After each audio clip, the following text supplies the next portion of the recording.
In all the years I've covered the games industry, I struggle to think of a single one where Microsoft didn't fumble the bag in some way. After starting 2025 with some measure of hope, it feels like every other month brings a new aggravating decision, sometimes two in a matter of weeks. Global Xbox Series X and S price increases, layoffs, and that bizarre effort to hop aboard the $80 train in May with, of all games, The Outer Worlds 2, though I suspect it would have tried the same with Black Ops 7. Even more layoffs and project cancellations to kick off July, followed by walking back its $80 pricing on titles. And we will continue to listen, learn, and thrive with these creators and communities. The ROG Xbox Ally and Ally X created some positive buzz in August during Gamescom. Then, in September, another price hike for the Xbox Series X and S impacted the US market. You could now spend $800 on an Xbox Series X 2TB Galaxy Black Edition, $50 more and technically less powerful than a PS5 Pro. That too for a console that's only seen declining revenue in recent years. Make it make sense. Oh, and the Xbox Ally and Ally X cost $600 and $1,000 respectively. Your love for games, your feedback, and your energy continue to shape everything we do at Xbox. But hey, at least the minds at Microsoft Gaming have Game Pass, right? Surely they wouldn't do anything to ruin its soul-shining beacon. You would think, but as soon as October began, the company revealed a revamp of the service and a new tagline. This is how we pay. This is how we play. Game Pass Ultimate is now $30 monthly, up from $20. Game Pass Standard is now premium and costs $15, and Core has become essential, costing $10. Is there irony in using premium as the second highest tier when PlayStation Plus considers it the highest? Surely not. All tiers now have access to Xbox Cloud Gaming, which has officially left beta, and Ultimate subscribers get the best quality. That's on top of all the other benefits: Fortnite Crew, EA Play, online multiplayer, over 75 day one titles per year, which isn't bad considering this year's output, and access to over 400 titles currently available. Perhaps the biggest change is that Premium won't receive Xbox published titles on the day of their launch. Instead, subscribers will receive access within a year. Could be in a month, 2 months, 364 days. Roll the dice and find out. Obviously, there's plenty of backlash to Ultimate's price increase and Premium's second-tier status, especially in the wake of Xbox President Sarah Bond revealing Game Pass's success with $5 billion in sales from the last fiscal year alone. But the timing of all this is pretty blatant.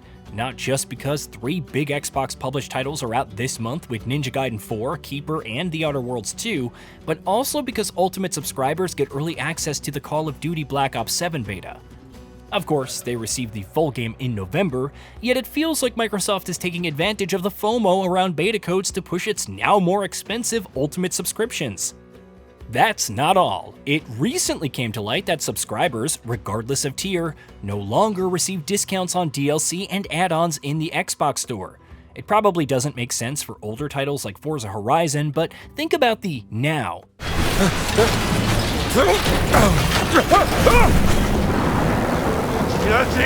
up! I'm trying! I don't want you to die! I don't either! Indiana Jones and the Great Circle recently received a paid story expansion in the Order of Giants. Anyone who thinks of subscribing and enjoying the base game will now have to pay full price for the expansion. The same goes for those who might want to jump back into Starfield with its next expansion. It may be as bad as Shattered Space, but Microsoft is charging full price from everyone this time.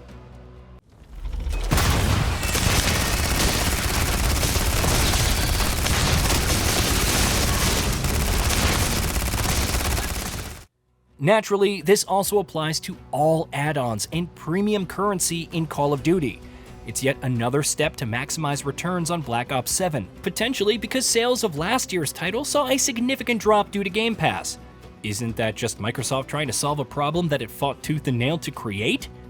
Don't worry though, because it allegedly has something for everyone who feels that these pricing models aren't worth it. And that is, according to The Verge's Tom Warren, a free version of Xbox Cloud Gaming. With ads, naturally.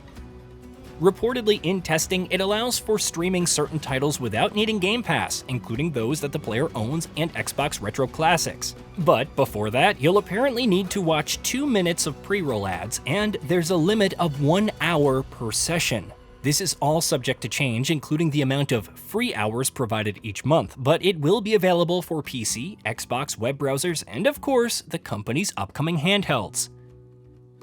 Many questions come to mind when considering all this, but one of them isn't why Microsoft is doing this if Game Pass is so profitable. It's because of the profits that it's going in this direction, further monetizing the heck out of a solid revenue stream.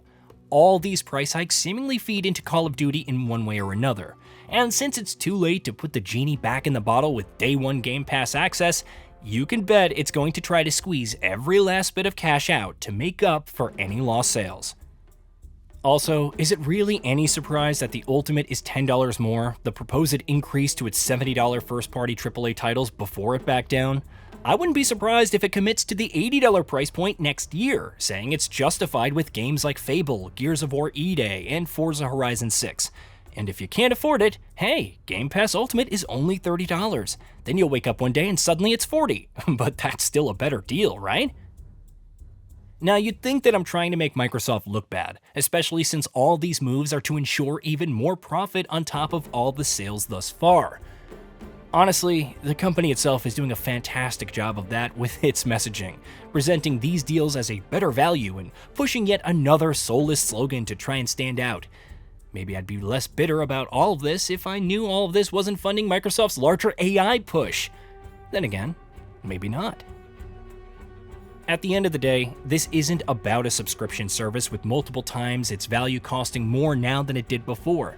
It's also not about criticizing a major corporation for pursuing profits. You might as well browbeat a shark when it senses blood in the water. Rather, it's about the bigger picture. How Microsoft sacrificed first-party game sales for the sake of Game Pass, torpedoed its own console and the previous generation multiple times over, laid off employees and shuttered studios when its own management was lacking, and so on. And instead of investing in some kind of goodwill, or at the very least trying to keep its current base satisfied in the sole area that it's done so thus far, it wants to fleece them further. It's a bold strategy, and like many that Microsoft has pursued thus far, I'm not sure how well it'll work out in the long term.